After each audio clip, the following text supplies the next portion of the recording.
huge media story here with Chris, who covered Andrew Cuomo and had all these wonderful love-a-thon interviews with him. They suspended the conflict of interest rule for Chris Cuomo for those interviews, yet all of a sudden they've enforced it again now that Andrew Cuomo is in the midst of an historic scandal. That is a major black eye for CNN.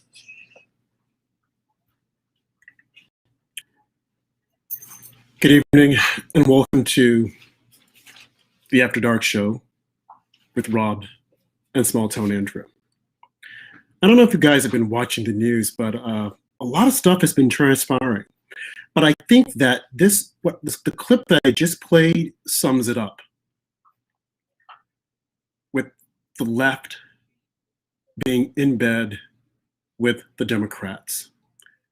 Just yesterday, we learned that fake news Washington Post had to apologize or print a retraction for the lies that they told about Donald Trump and Georgia. Now, I got to admit, when I first heard the story, they were saying that Trump came out and was telling the folks in Georgia to find votes for him and they've got to do X, Y, Z. I kind of believed it. Because of the person that he is, and he wasn't, we need to look at this and we need to make sure that we got it right. Only now to find out that the Washington Post lied. And we've been seeing a lot of that in the media. Lies that have been taking place. These are supposed to be responsible journalists reporting the truth, but they're lying, they're making up stories. Just that they're lying about the border, saying that it isn't a crisis, it's just a challenge. No, it's more than a crisis, and it's not a challenge, it's a disaster. They lied and said that President Trump had kids in cells and jails and all this other stuff, whereas they're doing the exact same thing. The lies have to stop. Someone has to be held accountable. Who's going to do it? Who's going to stop the lies? And who's going to stop the whole shebang with everything is about race and racism? You can't say anything unless you're a racist. Well, we're going to try to discuss that tonight with my co-host at Small Town Andrew. How's it going, Andrew? It's going well, Rob. It seems like anytime Democrats' lips are moving, they are lying. These guys will say anything they have to say just to pander and try and get votes. Anything they could say to get votes and to change the narrative. Also joining us, journalist Chris. Chris, how's it going? Going well. Thanks for the invite again. Glad to be back. And attorney Manny Alejandro. How's it going, Manny? Great. Thanks for having me on. So guys, we're just going to jump right into it because there's a lot of ground to cover. And it was like the tip of the iceberg dealing with the lies. I mean, I wanted to open up with so many other topics, but after playing that clip by CNN and them being exposed by their own pundit for trying to undercover or not cover the whole Andrew Cuomo story and the love fest that they were having with him in the beginning with COVID-19, like, you can't make this stuff up. And it makes you wonder, what is their agenda? What are they trying to do? Are they deliberately not trying to report the news? Are they deliberately trying to cover for Cuomo, their poster boy? Only to find out he lied. And now look at the whole sexual harassment stuff, allegations, of course. Yeah, that's important, but 15,000 people died in nursing homes. That's not good.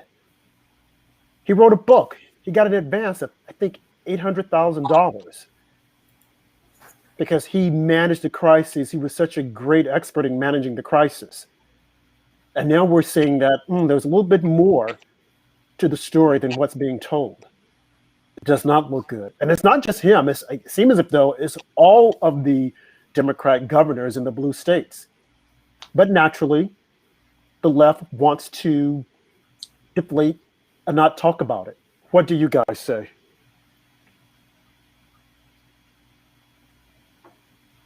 Well, I mean, look, you're raising some great points, but I kind of want to bring everybody back a couple of steps, right? None of this should be a surprise. I think a prime example of this is a guy who's, 70, I think he's in his early 70s, who's a sexual predator. Harvey Weinstein. Harvey Weinstein was the darling of Hollywood for many years, right? Shakespeare in Love, Gwyneth Paltrow. He made all these movies. He won a ton of Academy Awards. Ben Affleck, Matt Damon, totally obsessed with Harvey Weinstein. Hollywood loved him. Hillary Clinton went to fundraisers. Obama. I mean, you could just Google. Have some fun and Google Harvey Weinstein, Bill Clinton. I mean, there's so many pictures of him. And the craziest part about it is this guy is 70-something years old. He's been a sexual predator probably for 40, 50 years. But he got away with it. And there was an Academy Award show a couple of years ago. And Seth MacFarlane, who's a creator of Family Guy and all the other great shows, hosted it. And he made a joke about Harvey Weinstein. It was just like 2013 or 14. And everybody was taken aback, but it was true. But the Hollywood media, the illiterati, the establishment protected him because he's friends with Bill Clinton. He's friends with Hillary Clinton. He's friends with Oprah. He's friends with Obama. He's friends with Michael Bloomberg in New York, and so on and so on. But his behavior was criminal. It was just that the people around him were all making money off of him. And they really felt that they must protect the rights of those who he took advantage of, who he raped, who he sexually accosted and molested, except to the extent that it impacted their jobs. This is Jerry Sandusky at Penn State. Joe Paterno, right? When people are around someone who's a sexual predator, depending on the level of involvement that they're around this person and who they have an obligation to report this stuff. You think people who knew Weinstein had no idea what was going on? You worked for Weinstein for 25 years. You had no idea this guy's 350 pounds, not a very attractive man. It's with some of the most beautiful women and actresses in the world. Many of them. Didn't that kind of raise anybody's concern? What was going on here? Good And point. that he would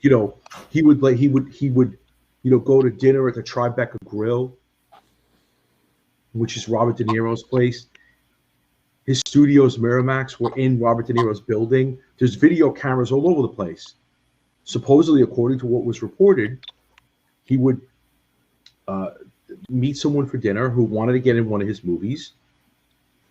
And then he would take this woman back up to his office, which was upstairs in that same building. There's security, there's cameras all over the place. And then when they were done, when he was done abusing this woman, he would go downstairs back to the restaurant and he would yell at the waiters if they didn't leave his cold French fries on his plate at his table. This is so well known. I mean, how do I know this? This level of detail. But why was this covered up? The guy's 75 years old. So if you look at Harvey Weinstein in gory detail, and look at it in much more detail, I just described a 5-minute overview, 2-minute overview of it. But I think you got the point. These people in Hollywood, media, and Washington, they're all connected. And Harvey Weinstein's a perfect example because he wasn't just Hollywood.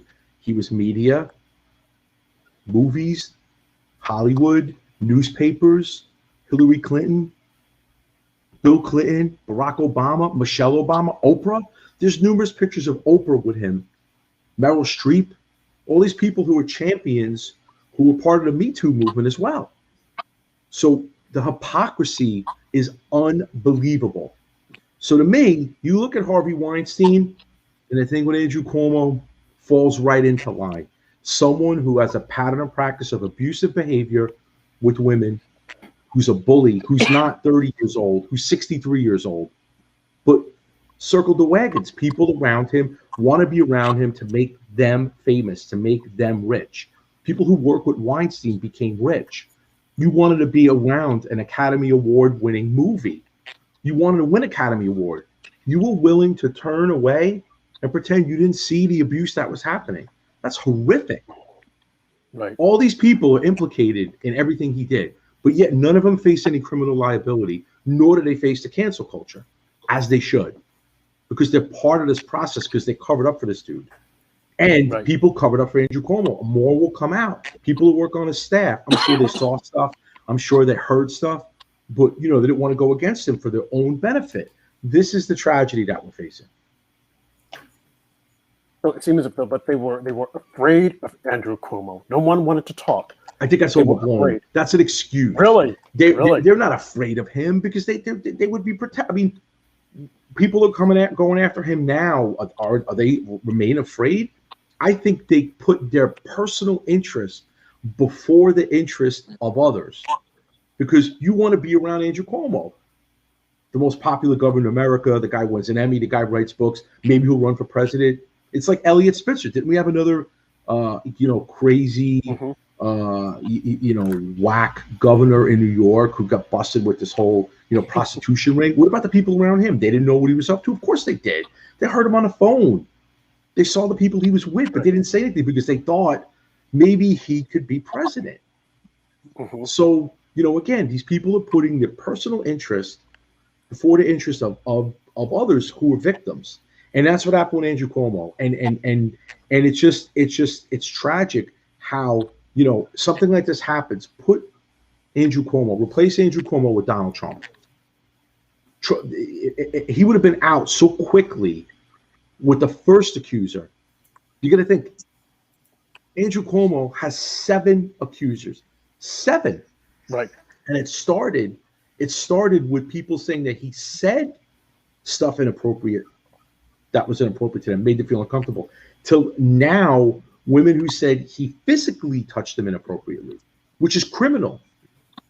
And he's still in office. Biden today said they should conduct the investigation. If something comes out of the investigation, he should resign.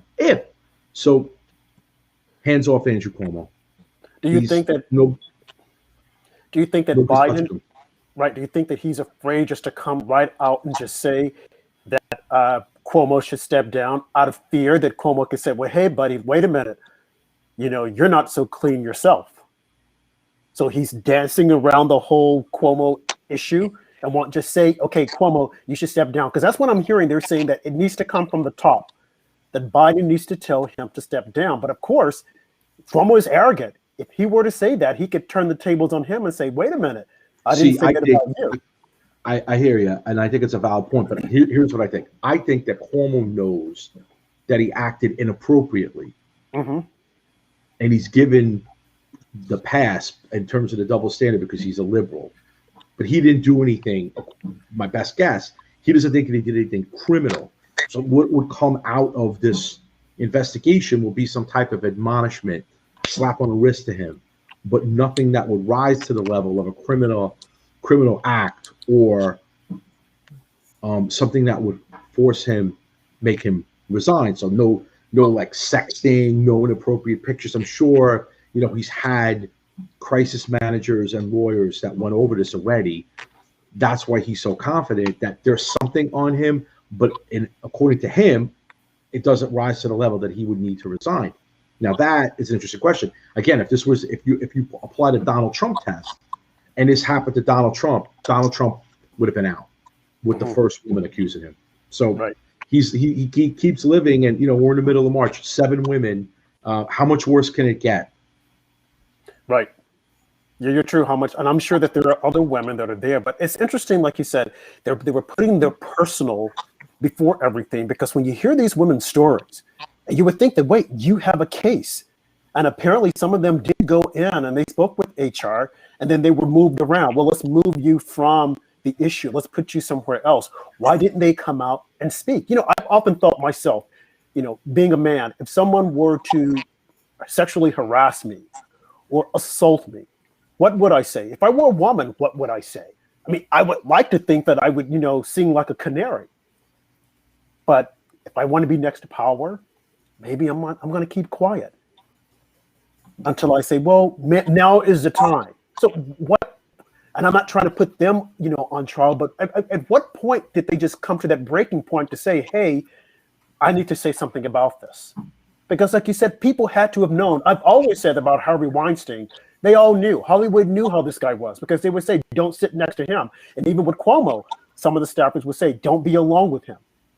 So why now is it coming out? He was President Obama's HUD secretary. Why did they wait? Why didn't Obama had to have known? He knew about Harvey Weinstein. Michelle had to have known if they were going to let their daughter work for him or with him. They had to have known. It's hard to keep this stuff a secret. Oprah Winfrey, she had to have known. It's not a matter of knowing or not knowing. It's a matter of will enough of it come out? Will you get busted? Will you get caught so bad that you need to step down, resign, be removed from the PTA? That kind of thing. So common knowledge, is one thing, but is it enough to, in Harvey Weinstein's case, criminality? The guy's faced numerous rape charges and convictions, like a Bill Cosby. I mean, don't forget, how did this whole Bill Cosby thing come out? Well, a comedian did a set, right, about Bill Cosby, putting roofies in women's drinks in the 70s at the Playboy Mansion. Why would a comedian? I mean, it was known. It was like, he was on Larry King Live, and he even mentioned it. He said, the Spanish Fly, the little boys, they would read this in the comic books. I remember as a kid seeing that in the comic book about a Spanish Fly. You give this to the woman, and she'll do anything. And I was like, what is this? What are they talking about? Yep. So he goes on Larry King Live, and he talks about it, and, nothing. But then a comedian talks about it. And then all these women started coming on, oh, he did this to me, yada, yada, yada. It's unreal. Well, Chris, what do you guys think? I was going to say, I think sort of what Manny was saying is the reason why no one said anything to begin with was because of opportunity. And there was like looking out for their own self-interest and benefits. I would think that there has to be some kind of opportunity presenting to them now and benefits for them to speak up. Either that they didn't get what they want from Cuomo, or someone is anti-Cuomo is trying to touch him and offering something, which, I mean, this is all like, very tinfoil hat conspiracy stuff, I'm aware. But it just seems like if noticing all these patterns of when these things happen, it always seems as if it's like the dam breaks and everything comes out. It's never just consistency, like one month, another month later. It's just one happens, another happens, and then they all kind of pour out. I would say that I would think that there has to be something going on with it, and do the right thing, say the right thing, threaten the wrong people, eliminate someone's opportunity, that they saw an opportunity, that his oppositions and his opponents saw an opportunity to attack, and now they're weaponizing these claims, basically held it on as far as like, a good time to use, and then decided to unleash it. And then we were going back to Bill Cosby. Like I remember the whole thing about the comedian, but didn't all this start after he made the comment that young black men should be pulling their pants up or something like that? And then he was going against something that Louis Farrakhan or the Nation of Islam was saying and like criticizing. I think he made the comment like, we can't keep blaming the white man. And then all of a sudden he was like raping women and putting roofies in them, and all that kind of came out. So it was like something he said. He went on the wrong side of like the people who knew, or who had his puppet string, so to speak, who could kind of damage him. He, ticked them off, and then the floodgate with that as well. Because like you said, I mean, this was, some of the things happened in the 70s, and they didn't get like even seriously investigated until like, the 2010, 2012, something like that. So I think all this is centered around opportunity and power. And, when you say, like, if you do something, people basically have it in their folder to blackmail you when it's convenient for them, or they can weaponize it and use it for, opportunity that they see fits, if that's their own self-interest. So if they weren't getting what they want from Cuomo, and they're like, they were there for years, now they're like, you know what, Cuomo's persona non grata. Let's go out and I can use it to benefit my career, something else, or someone else will be writing a book deal in a couple of months with one of these accusers. So I think that's all kind of like, as Manny was saying, it's all predicated on opportunity. Wow. Yeah, some people say any press is good press, but this with Cuomo is getting pretty nasty for him. I like reading some of the gossip about what some of these ladies are saying about him. I was reading today, some pretty embarrassing allegations are coming out against him. Like apparently he is obsessed with the size of his junk. Well, and, the hands equate the junk. Yeah, so it just goes to show what kind of sleazebag this guy's been. I'm looking forward to some of these more embarrassing stories to come out about him. But you have to wonder how he'll come out the other side. Like I brought up Anthony Weiner earlier. He started off with allegations like this, and his popularity remained strong until actual evidence and proof came out that he was the pervert that people were accusing him of being. And it's a great point. That's a great point, Small Town. I think when you get into children, you get into pedophilia, then you're done. So compare Weinstein to Epstein.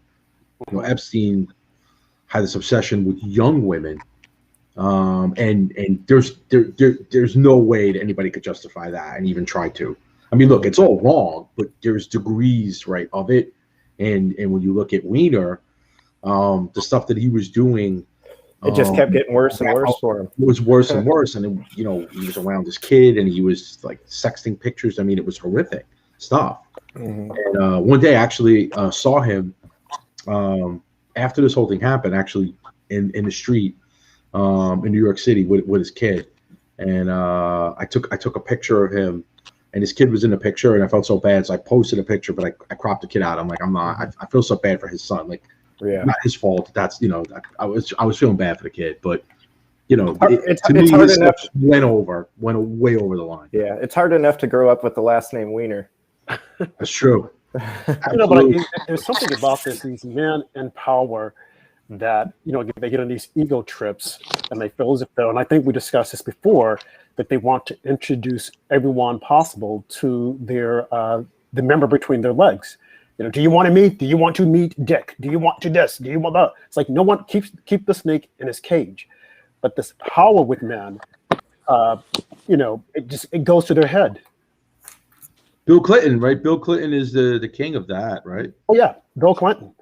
Well, we can't leave out Joe Biden. Mm-hmm. I mean, what he allegedly sexually assaulted Tara Reid. And the way the Democrats played it as if though, okay, whatever, move on. Well, what about Donald Trump? It's like, okay, we already heard those accusations, but what about Joe Biden? You guys are saying that all women should be believed, but when it came to this woman who to me seemed credible, I mean, people said that she had issues with her story because she, didn't pay her bills or something, but still, she made a claim, an accusation, and it should have been looked at. Yeah, if someone is sexually harassed and she has a bad credit report, does that mean she's not credible? I mean, right. One has nothing to do with the other. It's a ridiculous standard. Mm-hmm. And look at those pictures of Joe Biden, where he gets very close to people, and people like pull back and they're uncomfortable. I mean, there's a ton of pictures that have been out about Joe Biden for many years, how close he gets to people, and hugs them very closely, inappropriately. We're in a different world right now, and Biden, doesn't respect his personal space. How about that? Yeah. Well, I mean, I initially, when I first saw the pictures, I thought, okay, people are just trying to put something together, only to really start looking at it. I'm like, no, this guy has an issue. He's literally smelling women's hair and, grabbing them by the face and getting into their personal space. And it's uncomfortable. And now you have these women who are coming out saying, no, I was uncomfortable with that. The same with Andrew Cuomo. I was uncomfortable. I mean, one woman even came out, she gave an interview, and she said that he went and he hugged her, and she could tell that he was aroused. He hugged her extremely close. Now, you look at this guy, you would think, no, he's above that.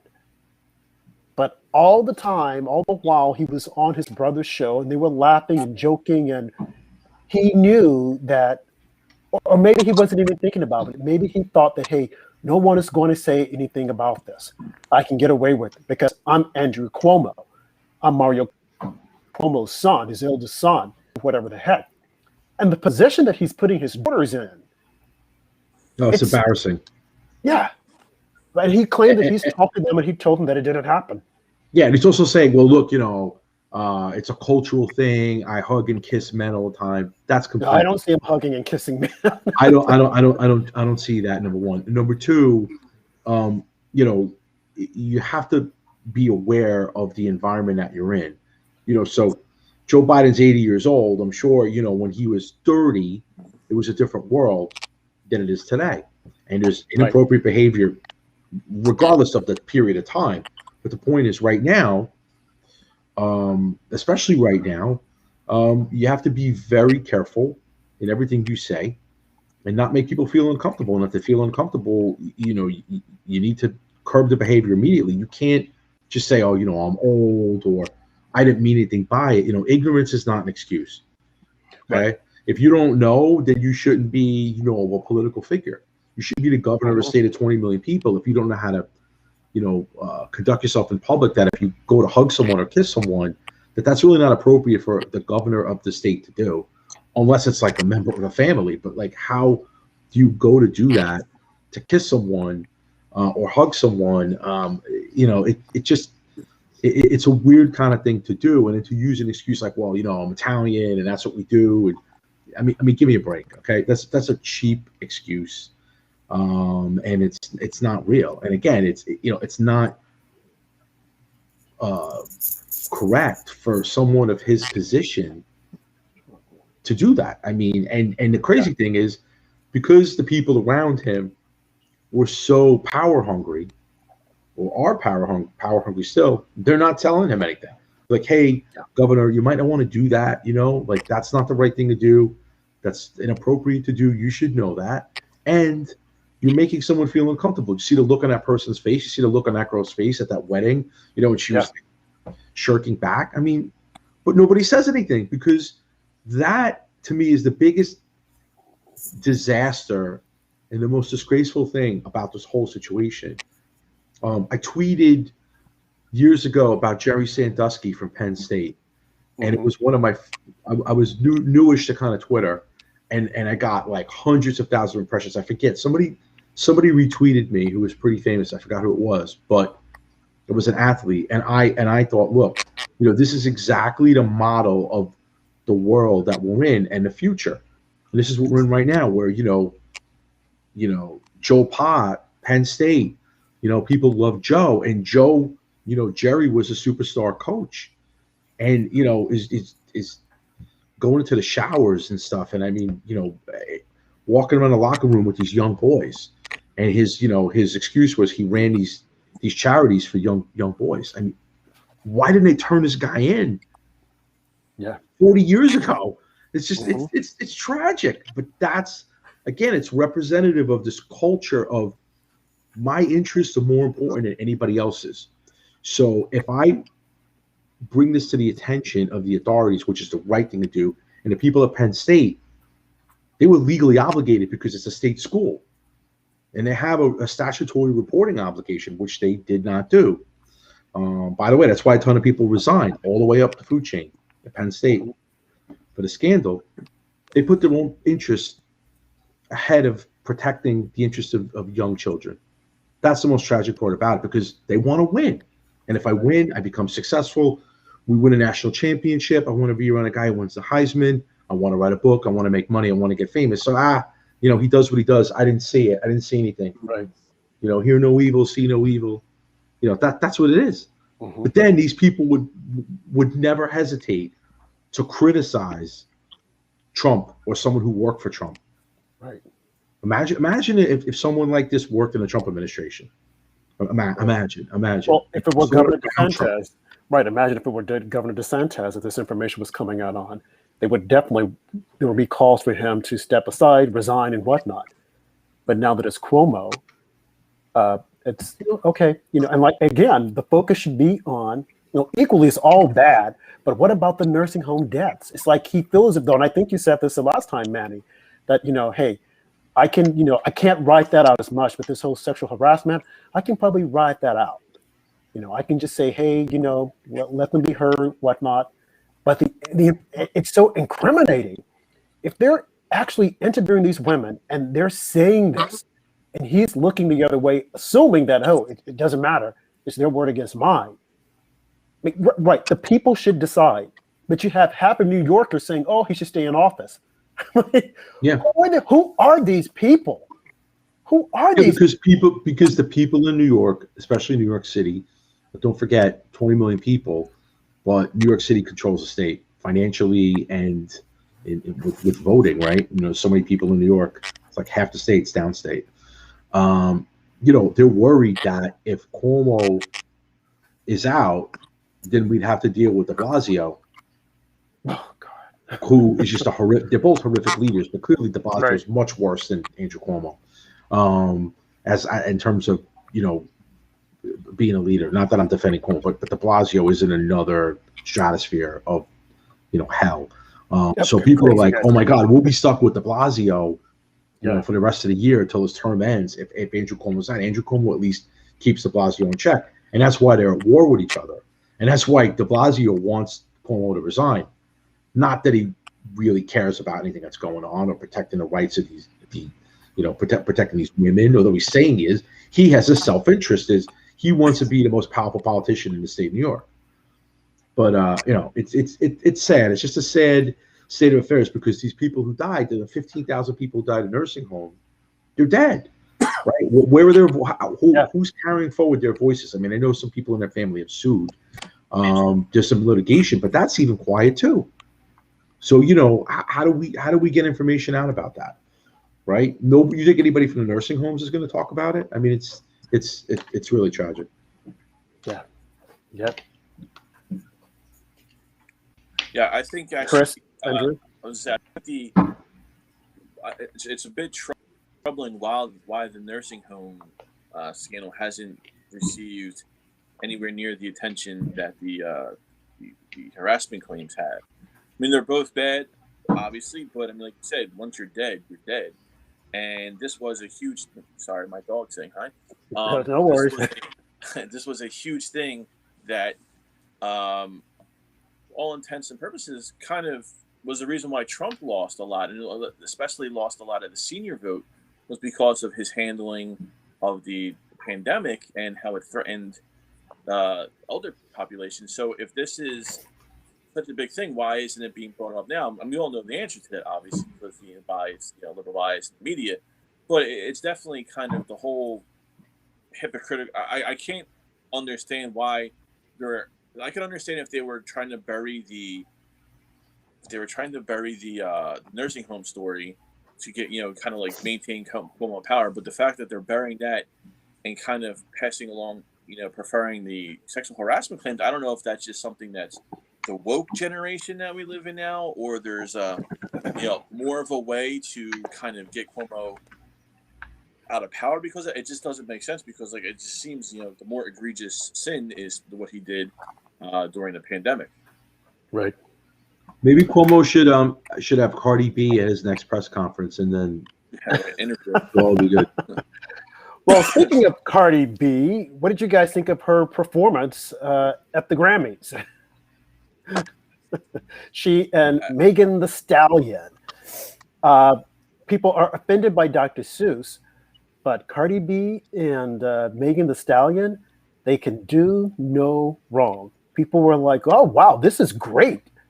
Like, "Oh man, this was so creative and this was so, culturally accepted." And like, whoa, it like blew our socks off. And then Megan Thee Stallion was like 3 Grammys. Like, are you serious? Doing Family Hour, and then this is going to show up with 2 big rotund butts grinding and twerking, and I'm sure some men liked it, but I'm thinking, wait a minute, is this a strip show, or is it the Grammys? And it was I was baffled. brought to you by the good people that were all about the Time's Up and the Me Too movement a year ago, maybe, or that started the whole thing that, and they were upset about how women constantly get objectified in the entertainment industry, and then what do they do? Objectify women in the entertainment industry. So it was kind of just their hypocrisy knows no bounds, and it's just constantly. It's like being their hypocrisy and their inconsistencies, and it's meant to. Ultimately, I don't think they care about this. I think they just want to be able to claim it when it benefits them, and they can weaponize it. Because clearly, if they were really cared about this would not be happening. Now, obviously, I can't say that I saw the pictures that you're showing now, but I didn't watch the Grammys. I saw kind of clips, so I didn't watch the whole thing.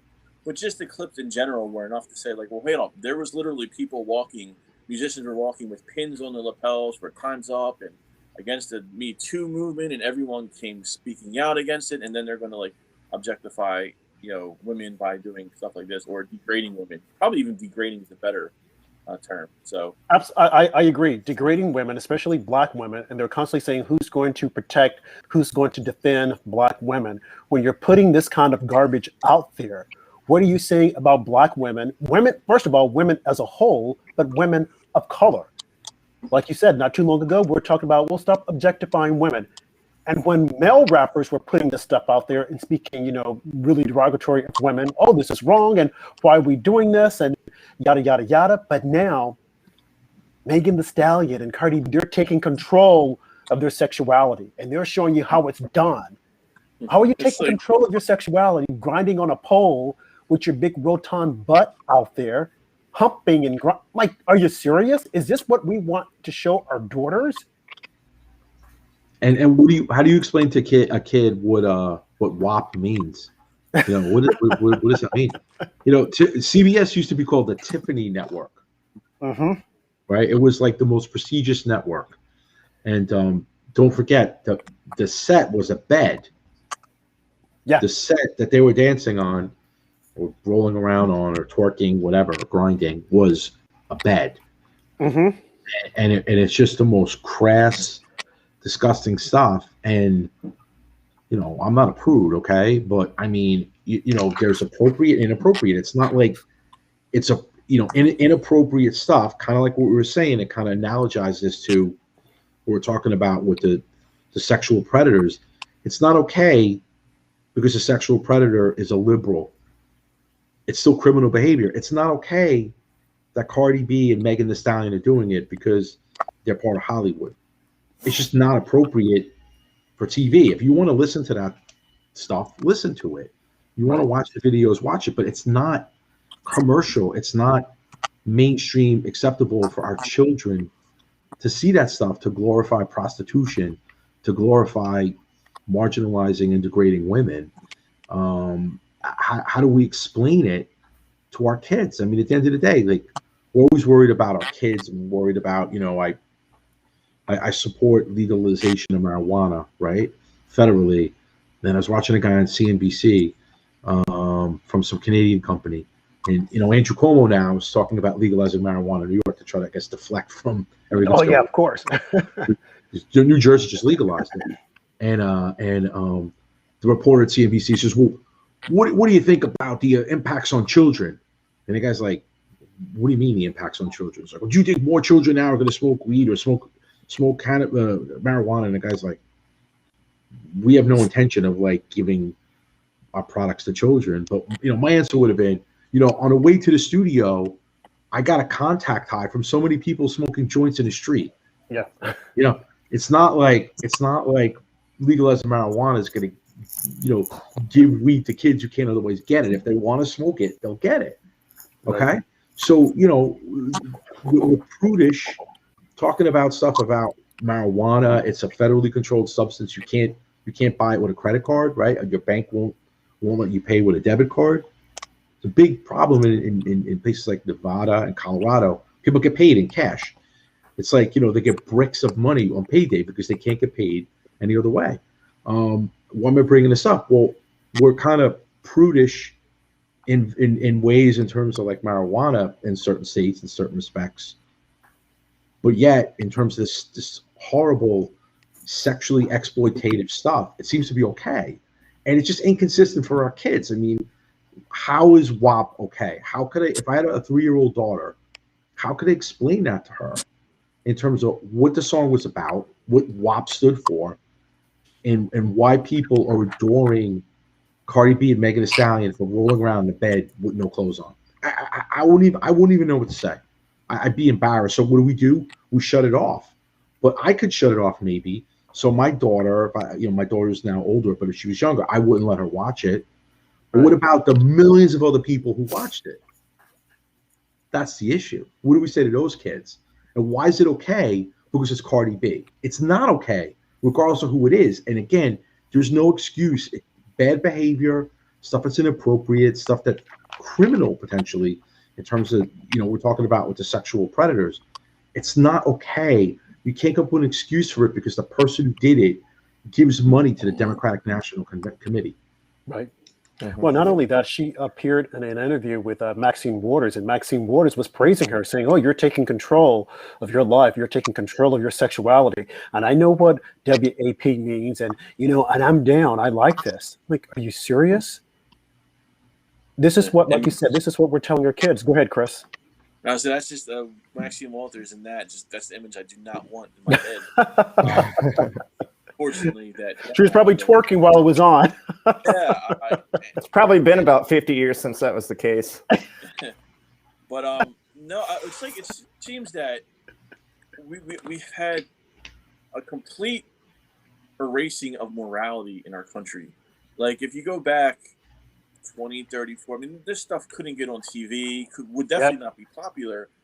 And it's like there are certain ills that have come from this as our society has plunged into, Caligula's court, so to speak, that we're basically just kind of advancing the things everyone's supposed to be outraged about. Like all these things that are going on, objectifying women, degrading women, but yet you have these things that are mainstreaming objectifying women and degrading women. It's like they have these floating standards that are just circulating over that they'll just grab here and there and then get outraged about it when it's convenient for them and they want to weaponize it. But as a whole, they're promoting the behavior that they claim they want to get rid of. And it's just, I mean, all the things that are just going on and this complete lack of no standards, no morality, no class, it's just kind of, I mean, this is something I think that people left and right should agree about, not just as a right-wing Republican. I agree. Thing. It's like, like there's all these things of like, why would this be so? Like, what is the benefit of seeing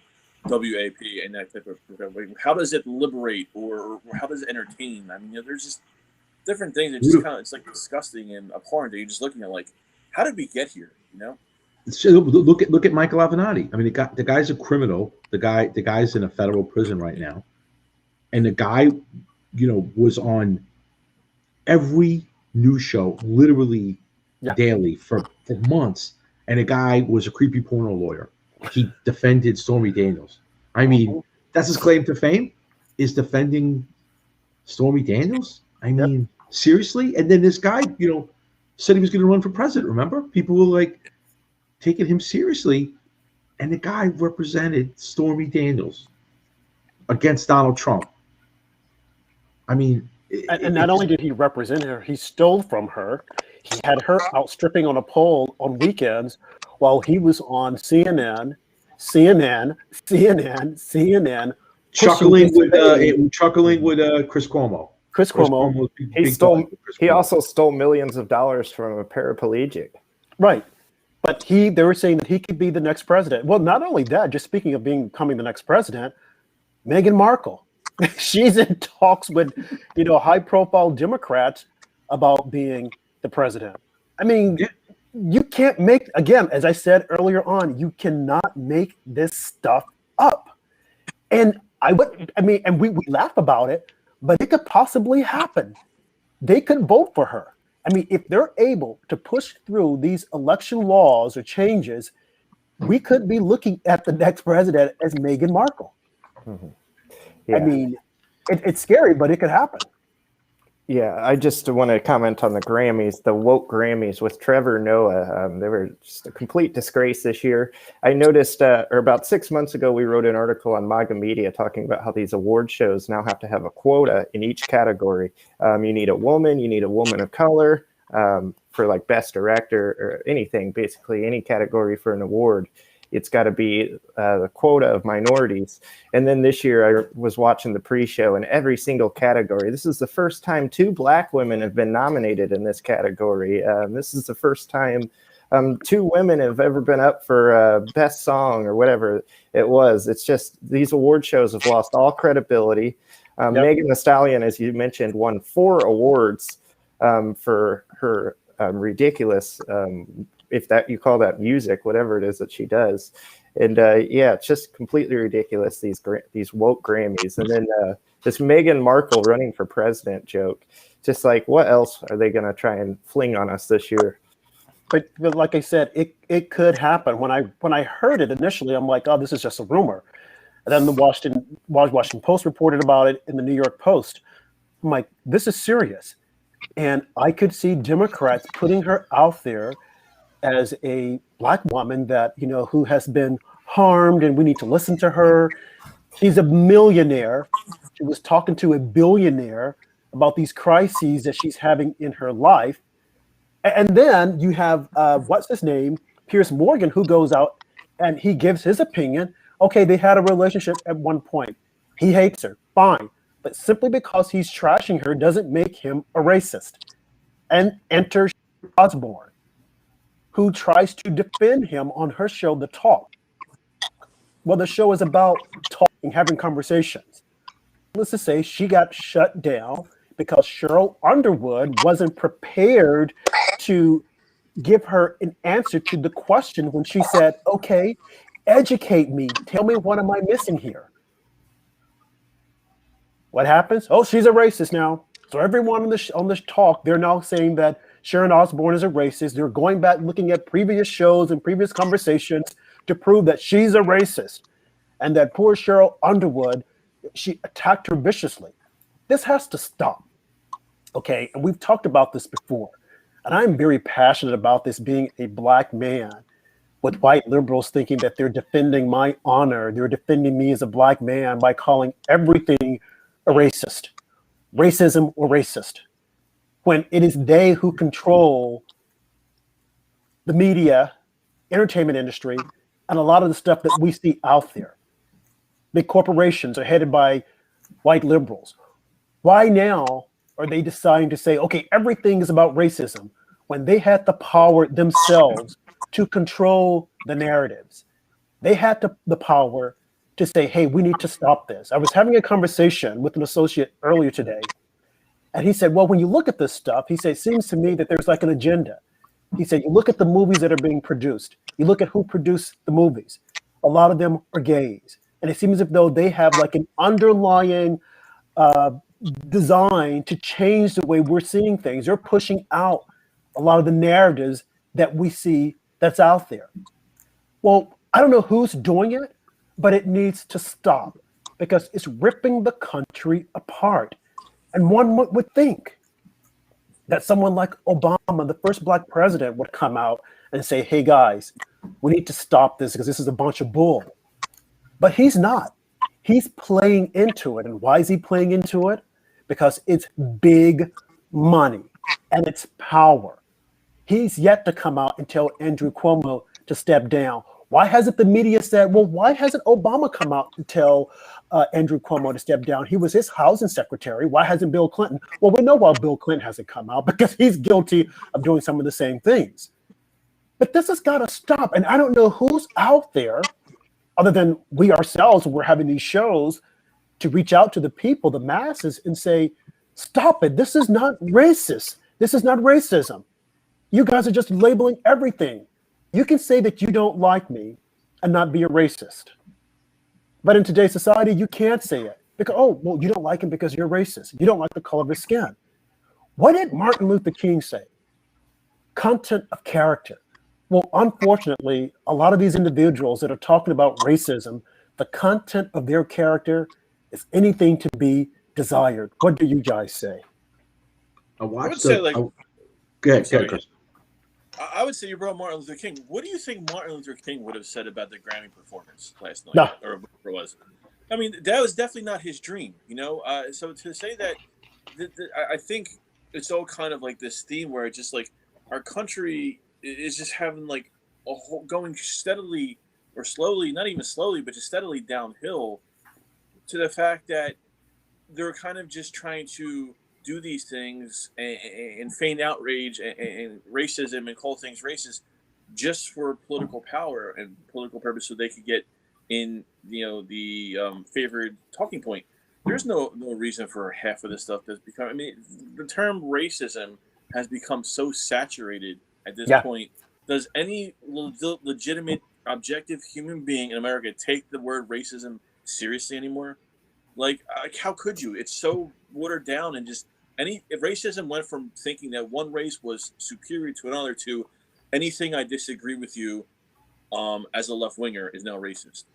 Well, it has been powered. It has been, you know, like you said, you know, the sting that it used to have has been watered down, but it is a successful tool of the left to cancel people out. And that is extremely unfortunate. I mean, just this week, look at the people that they've been attacking this the past month.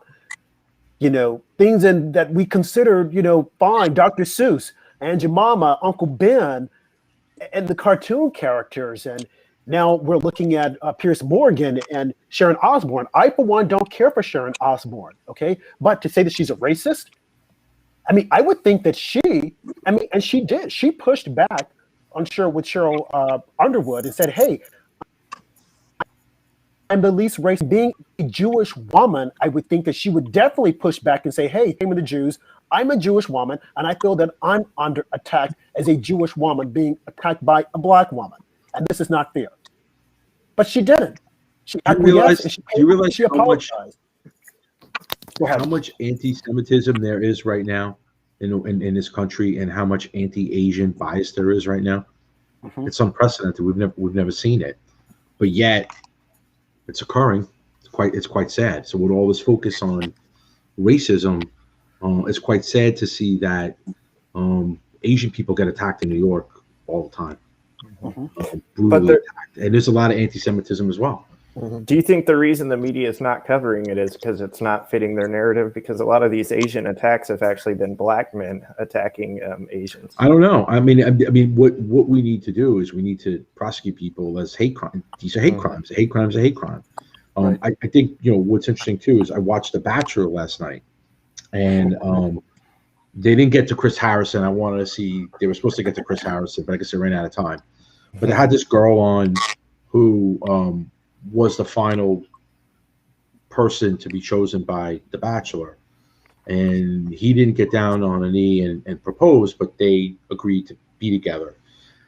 And then this came out that she went to the University of Georgia, and she went to some antebellum party and took pictures there, and, you know, bad stuff. And social media went nuts with this stuff. And then Chris Harrison said some stuff and defending her, whatever. What was weird about last night was the fact that she was asked all these questions about, you know, when she went to the party and stuff, and why she went to the party. And, you know, she's young, and she clearly didn't think it through. It was clearly wrong that she did it. What was interesting is, again, kind of what I'm talking about in terms of who else was involved. Did she plan the party? She took a picture at a party where looked like there were lots of people on campus at the University of Georgia. What's the exposure and the liability of the other people who were at the party? I think it was a fraternity party, this antebellum party. Other people went, and the school knew about the party. How could the University of Georgia permit such a racist party to happen? So I think it's important that we talk about this stuff, and we criticize the behavior, and we learn from it. But I think it's sad if we're just going to single this girl out. If the lesson is only to reprimand this girl and not go to the president of the University of Georgia, the person who runs the Greek system at the University of Georgia, that Kappa Alpha, the fraternity, supposedly had this antebellum party. if we really want to root out stuff like this on campuses and this racism, why don't we go all the way to the top? The dean of student affairs, the board of trustees at the school, the benefactors at the school. No, nothing was ever said about them, but it stopped at this girl. So I watched the whole thing because it was interesting. And she didn't really, she didn't have an answer because she doesn't have an answer. But it was interesting how it was very pointed to her as if she's the one who planned the party. She didn't just attend. She put the whole thing together. She got the permits from the school to do it. No, she just went, which is wrong. But what about those who actually put the thing together? Are they getting the pressure and the reprimand that she did? No. Okay. What about the dean, the president of the University of Georgia? How come he's not taking heat that such a racist party existed on his campus in the state of Georgia? Right. That's the problem I have. Right. Well, I'm glad you said that because I have a different take on it altogether. And let me just show you this. I'm going to put something up on the screen. The dress hasn't changed, but the girls have. Now, I don't think the party was racist at all, coming from the South. Look at this. Bam. Black girls. Right here. Right here. Looks like an Asian girl. In the dresses. Okay? Now, just a little bit about the South. These antebellum. When I hear antebellum, I don't think of racism.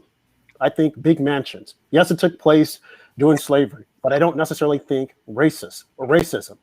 There are a lot of blacks right now living in the South, especially in Louisiana, that have bought these huge houses because they're very attractive in their history. Now, when we say that she went to it, the university, they should have, so it's just a party whereby people wear these big dresses. And you know what else? In 2008, Barack Obama, the first black president, he invited the Alabama Azalea maids to march in his inauguration with these dresses on. So when people say, oh, it's racist, it's this, it's that, it's like, no, that's what the media is telling us. Obama invited these ladies to march in his inauguration in 2008. And when people think antebellum, they think automatically, oh, they're slaves. Well, right now, Juneteenth, every summer when they have the celebration, if you go to the South, you will see blacks and whites wearing these dresses, recreating the past. You'll have some blacks that are dressed like slaves. You'll have some blacks that are dressed like the overseers. So I wouldn't say that it's racist.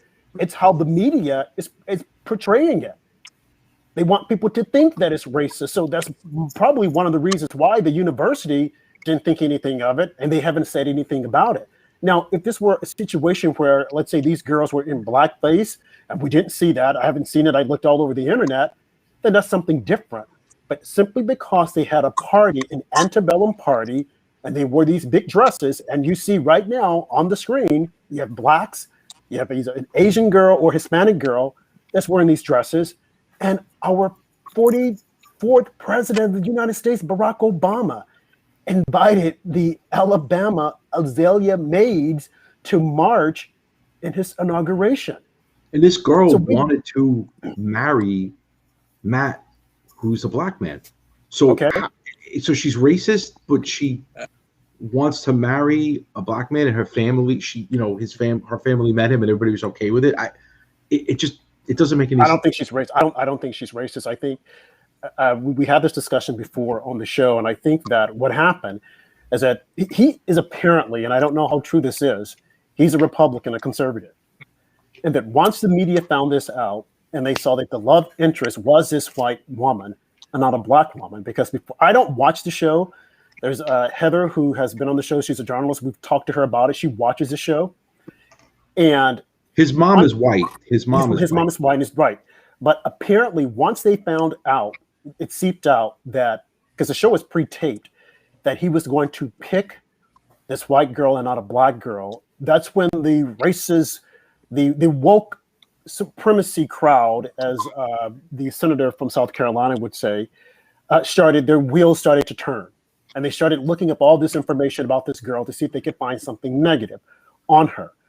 Because when the show came on, there was talk that he has got to pick a black girl. he came out and said, well, no, I'm going to pick the person that I love, But it's like, no, it has to be a black girl.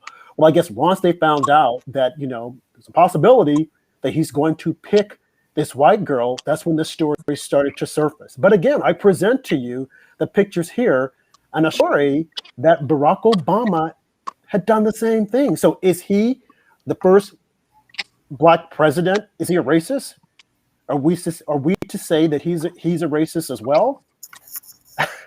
I mean, when he himself, right here, I just want to put the story up here so that we can all see it. It says right here, they marched to President Obama's 2009 inauguration parade. They appeared in the procession ranging from Macy's Thanksgiving Day Parade in New York City and Disney's Easter Parade in Orlando, Florida, to the Rose Bowl Parade in Pasadena. They are the Azalea Trail Maids, the embodiment of the old school Southern hospitality with a modern twist. There you go right there. This one is black. No, did she not get the memo that she's not supposed to dress? As a black woman, that she's not supposed to wear this dress? And that it's considered, here she is here in, I guess, a army outfit, that she's not supposed to dress this way because that's racist. You see, the media is telling us that everything is racist. Now, this girl, Rachel Kirkconnell, attended this party, just like all the other girls, sorority, to have a good time, to show off the dresses. I don't think they were there saying, okay, this person is the N-word, this person is a coon and whatnot. It was just a party to show these beautiful dresses, and that's it. And it happened to be an antebellum theme. But again, the media is portraying this as if though she's a racist and she's a this and she's a that. Okay, well, did someone tell this black girl who's on the screen that she was participating in something that was wrong? The people doing Juneteenth, that they're participating in something that's racist? Did they tell Barack Obama, the first black president, Barack Obama, you had racists marching in your parade? No, because it wasn't about racism. Only now, the woke supremacy crowd is coming out telling us that everything we do and say is about racism. Oh, by the way, yes. By the way, her parents gave money to Trump. If you do some research, I think she liked the picture where someone was wearing a MAGA hat, and then supposedly her parents gave money to Trump. They looked up the political contribution. So, well, like I said, I think maybe that's a reason why we're putting a lot of pressure on her as well. Well, yeah, I think it was all by design because he was going to pick a white girl and looks like her dad might be Hispanic. I don't know. I was trying to do some research on that, and they never came to a conclusion to say that. I mean, even look at her last name, Kirkconnell. Her dad, there's a possibility at her dark skin that they were saying that he's, Hispanic or something. But again, I think this all came about because this black guy is a conservative, and they found out because the show is pre-taped that he was going to pick a white girl. They had a relationship. They put pressure on him. They released this story. Oh my God, she's a racist. She participated in an antebellum party, so she has to be a racist. And she even came out and said, oh, well, I'm sorry. I mean, I was watching her sit there when he was saying that. Now, she had a contractual obligation to sit there.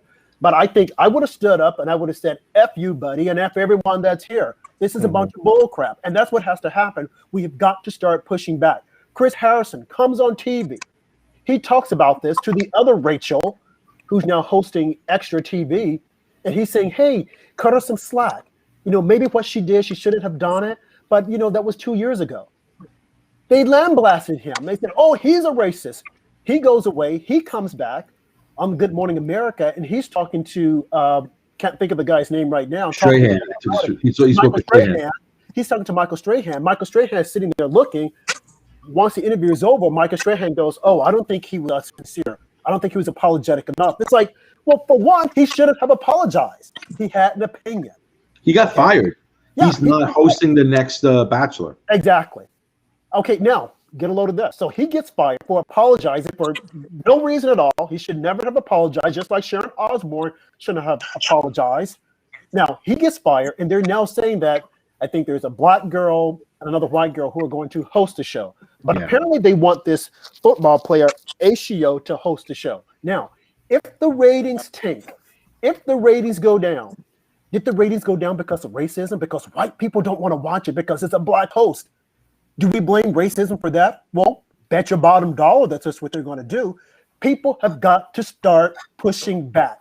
This is BS, okay? Yes, there are prejudice in society, but to say that everything is racist and it's about racism is a bunch of crock. They're scaring people into silence. Yes, you can get canceled. And we talked about this previously when I was asking you guys, Manny, and you said it so eloquently. You said you have to be careful as to how you defend yourself and what you say because you can get canceled. It should not be that way. People should be able to have an opinion, as Piers Morgan had, without people saying that he's a racist, without Coca-Cola coming out telling white people try to be less white. Okay, what if they were to say try to be less black? This bull has got to stop. And it's unfortunate that the first black president doesn't have the balls to come out and say this is BS. He will not say it because he's also trafficking in this whole thing of racism. Look at the stimulus bill. We're going to forgive the black farmers 120%. White farmers step back. What are they supposed to think? How are they going to get food on their table? And their kids see this. So resentment will form in the hearts of those kids, and those kids will start being racist because they will say, hey, I don't like black people because they got this and I didn't get it.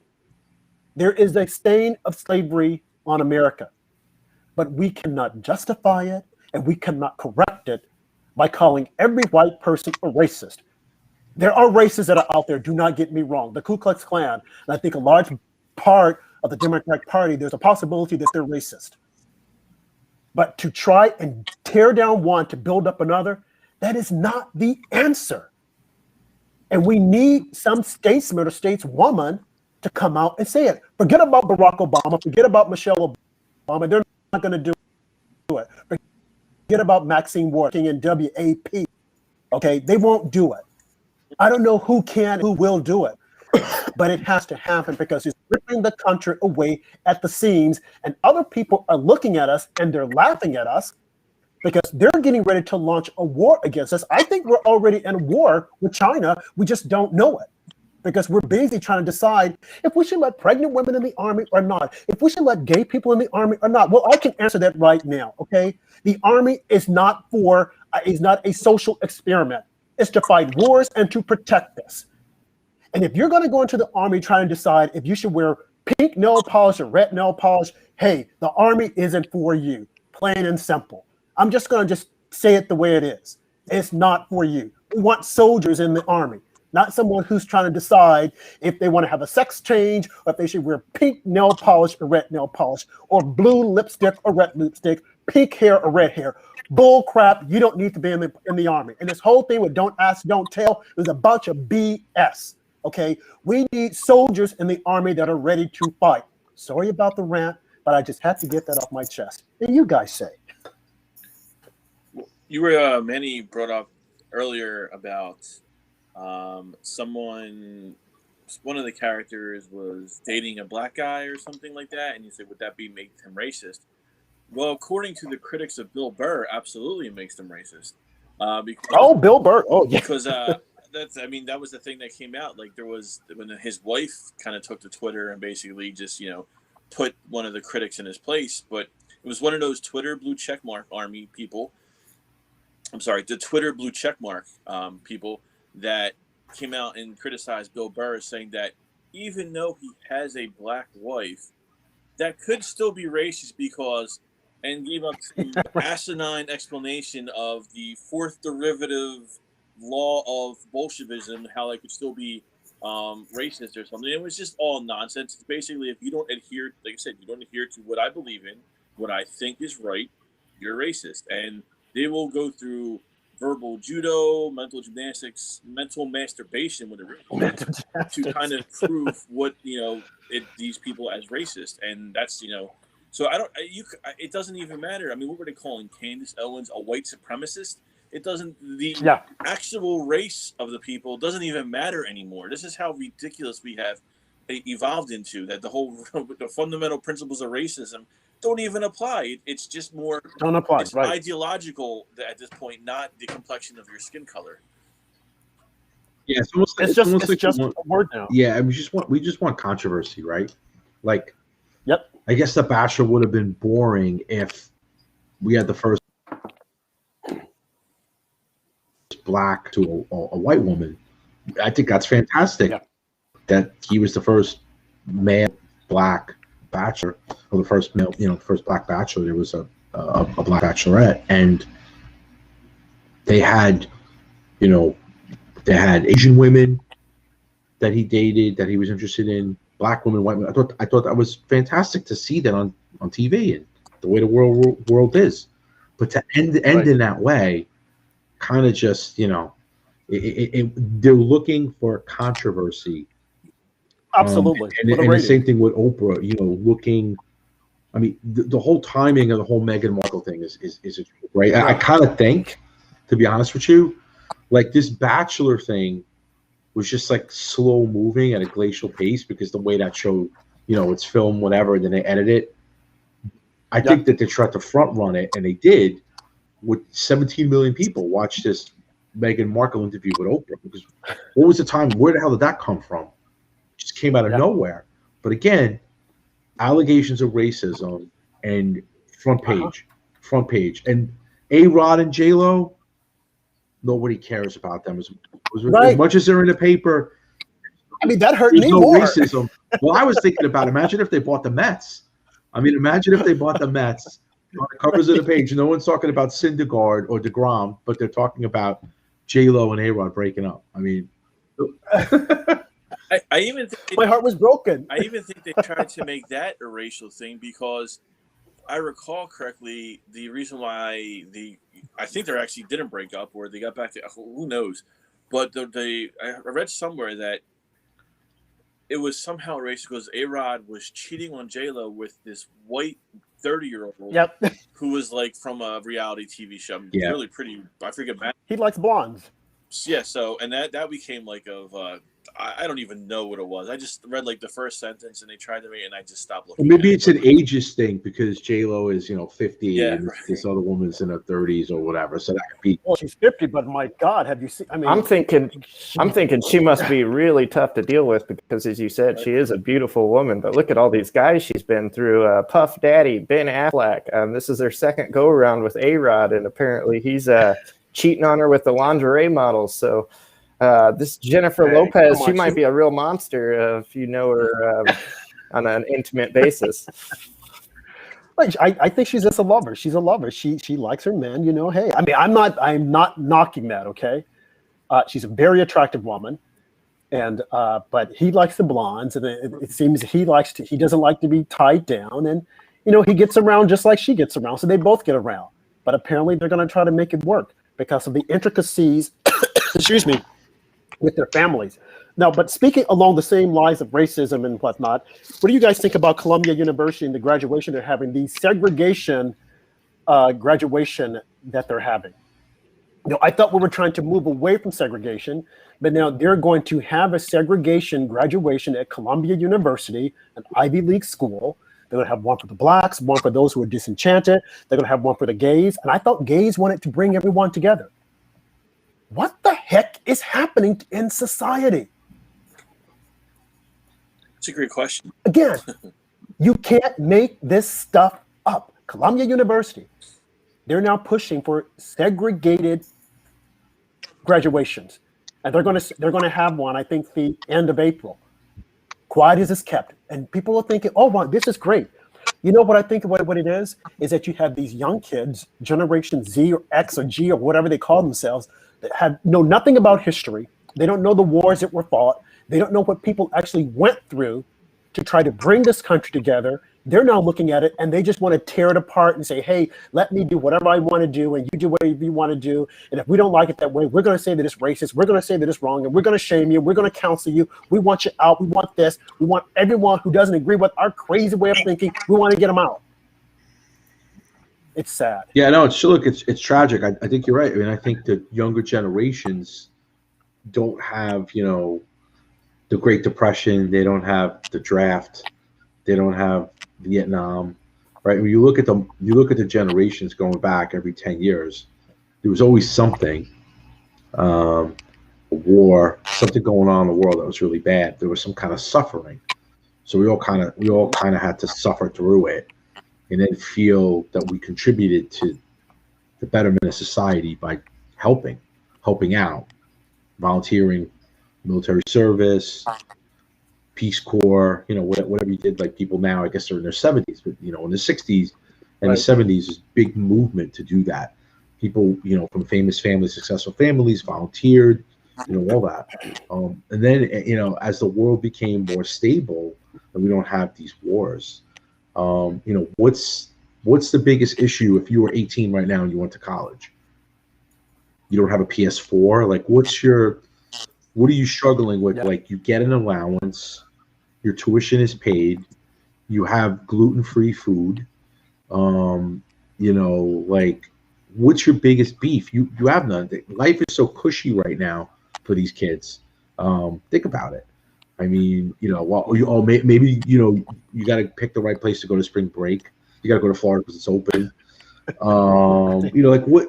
If you think about it, life has been pretty cushy to these kids. So I think they really feel like they want to have a cause. And the point is that there are a lot of things for them to tag onto, but you can't create. The problem is when you start creating stuff that doesn't really exist, you become like a entrepreneur. An entrepreneur is someone who comes up with solutions to problems that exist. A entrepreneur is someone that convinces you that they have a solution to a problem that doesn't exist. They're convincing you of the problem. So we've created a generation of kids that were coddled and treated so well, much better than we were treated when we were younger, right? They have not a worry in the world. So they're creating stuff. They're creating issues that they could get behind. But, it makes sense psychologically that they want to have a cause. They want to be behind a movement. But what is the movement? What is the cause? Depends who you ask.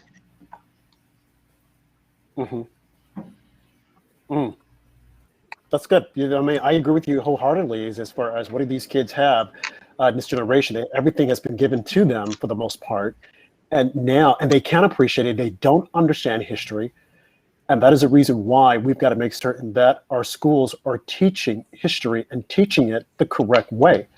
Because they don't know. They don't know history. Rob, can you pull up? And Can you pull up Ted Williams?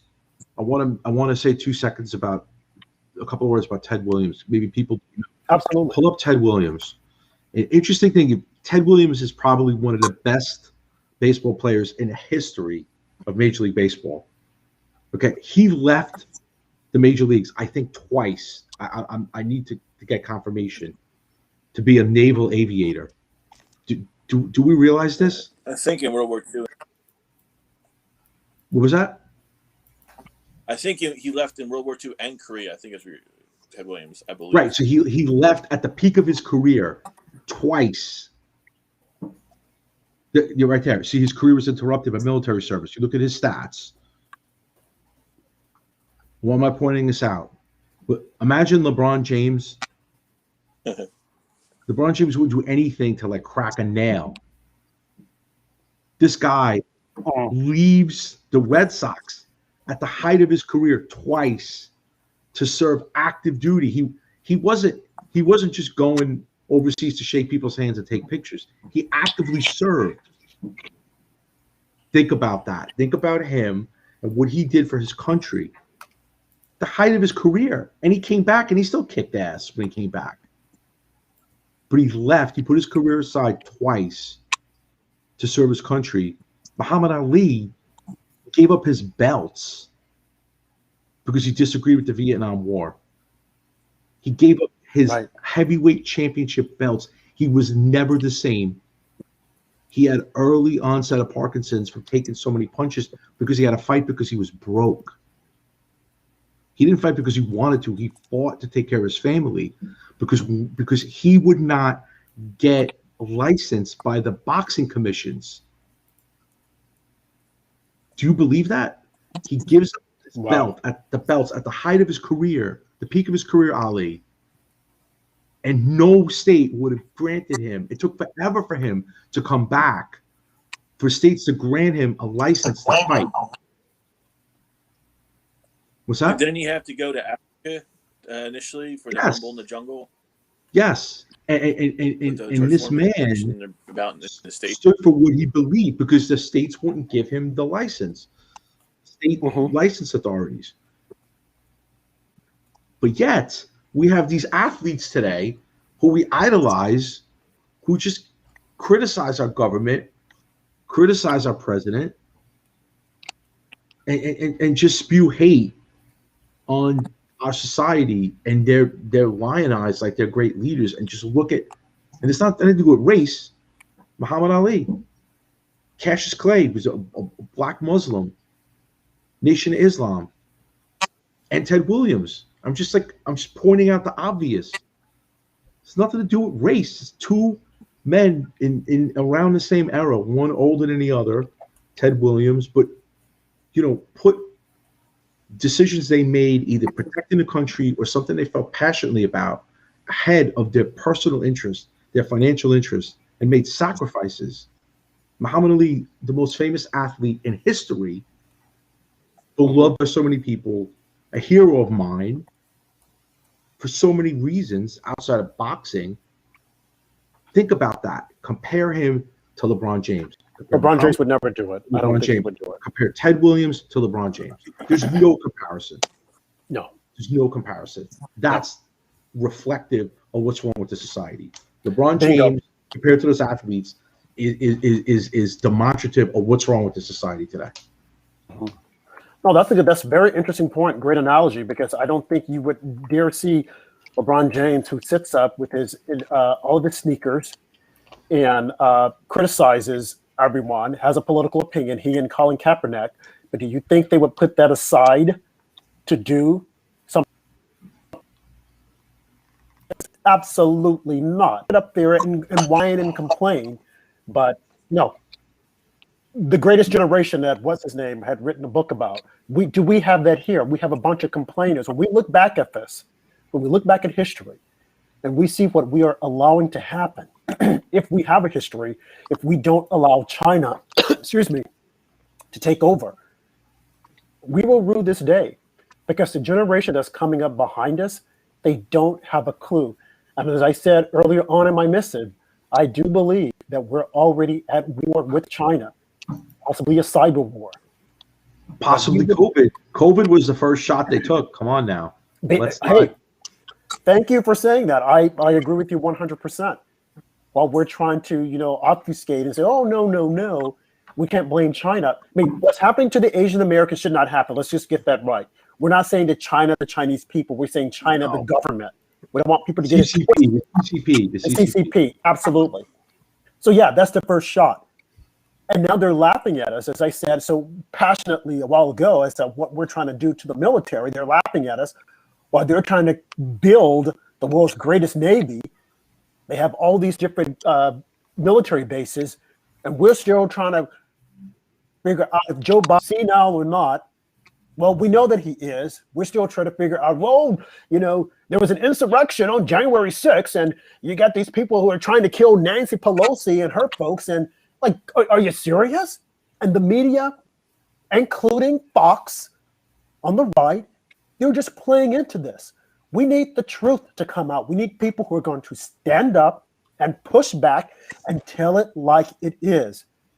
And I appreciate you guys coming on here from time to time and helping us to dissect and to present this information that people need to think about. Because we're snoozing. We are snoozing. Our leaders are snoozing. Republicans are snoozing. The inner bickering. I mean, they're only in it just for the power, as you mentioned earlier, Manny. Some of them, they're just looking at, what can I get out of this? What am I going to get out of this? As opposed to the sacrifices to make for the people, to make for our generation, to make for our future generation, for our children and our children's children. That huge $1 trillion package that they're putting out there.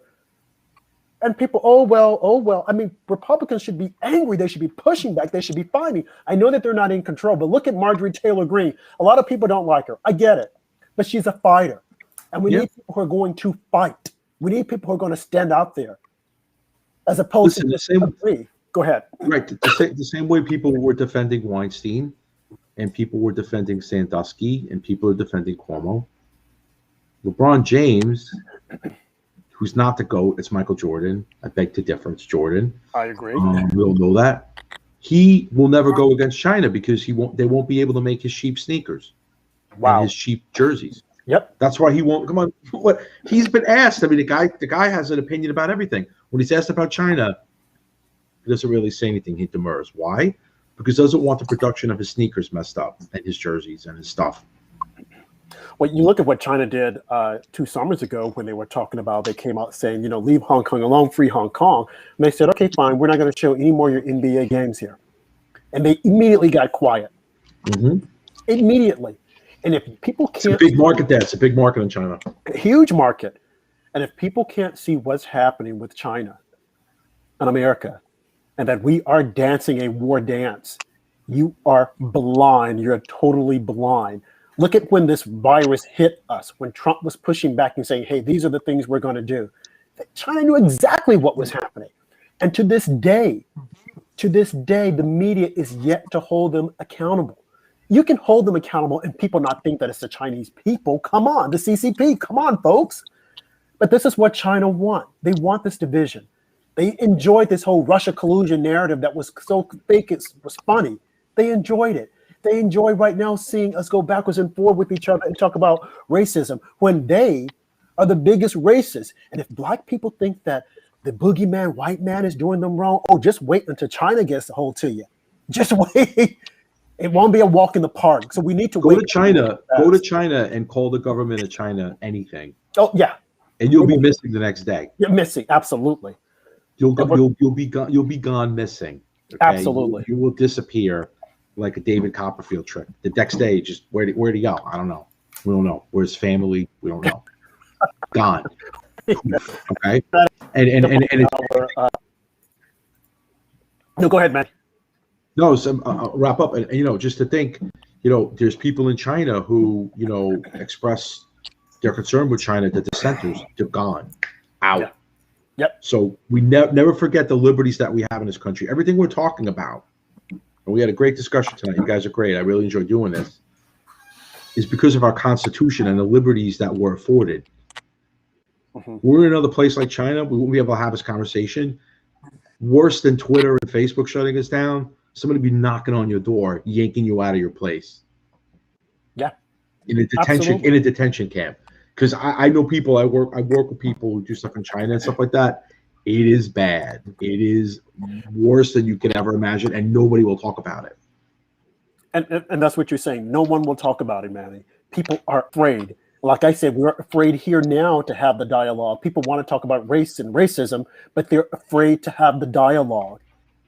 Just like with Sharon, that was a perfect example. Not to go back over it again, to rehash it, but she said, educate me, let me know, tell me. And Cheryl could say, oh, well, it was not what he said, but it was implied. I'm like, okay, you lost the argument. Bye, you lost it. But she was able to win because she played the race card and said, oh, she was a racist. That has got to stop. If you're listening out there, folks, it's got to stop. I know that a lot of people are afraid, but we've got to be able to have these conversations. And I want to thank our guests, Manny and Chris, who come on and have these conversations with us. And we each bring our own views to the table, and we're able to have the conversation. That's what has got to happen, and it has to keep happening. Because if we don't, we are losing, and we will lose. Guys, close us out. What do you say? So in closing, this was great. Thanks again. I really enjoyed doing this with you guys. There's a Twitter war going on. So I'm not going to say, while you go to bed, think about, I think it was like Andrew Cuomo last time. I'm not going to say that. But before you go to bed, look at the Twitter war between Cardi B and Candace Owens. Supposedly it's ugly. Supposedly it's ugly, and it's happening in real time. So check it out. Thanks again. Well, I watched it the last time when I was on Twitter before I got kicked off. Andrew and I, we had like probably close to 200,000. Like 200, was it two? We got 200 followers combined. They kicked us off because they didn't like our truth. They didn't like us telling the truth and calling them out. But hey, we have another means. But yeah, their little wars are really interesting. Go ahead, Chris. Yeah, I wouldn't even call it a war. It's more like a bloodbath. With more, I mean, intellect of the WAP. That's the three letters is probably as high as her IQ goes. So I wouldn't even call that a war. But no, I mean, I think we nailed it on the head tonight. That it's something that the main issue we have to do is we have to like say enough is enough, and we need to have our own like times up or times done with all this nonsense and push back and fight back and say that we're taking our country back, so to speak, and saving our country, because otherwise it's becoming like this left wing Bolshevik utopia that we're just kind of eliminating anything that not that is bad, eliminating anything that is disagreed with by leftist political ideology, and that's a dangerous precedent, as has been demonstrated numerous times, most recently in the 20th century. Yeah.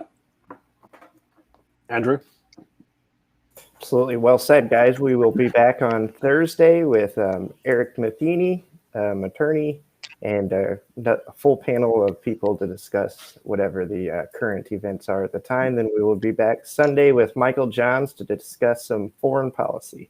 So please join us Thursday and Sunday. Yes, and again, if you would like to help us get on other platforms, which is costly, please feel free to donate to us. We're on Cash App. We're also on GoFundMe, so you can always drop us money there.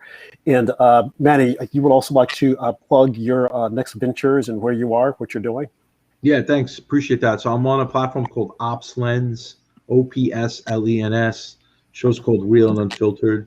Plug right here.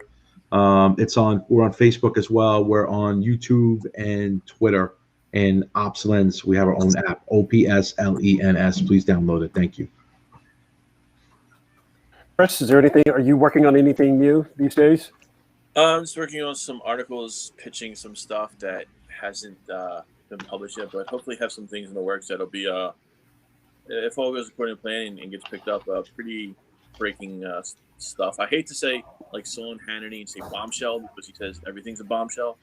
But if this investigative stuff that I have can go through, I think it'll be a pretty big story. So stay tuned. Okay, and you can follow these guys on Facebook and on Twitter. Again, thank you for joining us tonight. If you know someone that you would like to appear on our show, or if you would like to appear on our show, please reach out to myself or at Small Town Andrew, and we'll talk and we can see if we can bring you on. But as always, I want to thank our two guests, Chris and Manny. We enjoy when you're on because, again, your insight is so valuable to us. So be safe, have a great night, and God bless. See you on Thursday. Thank you.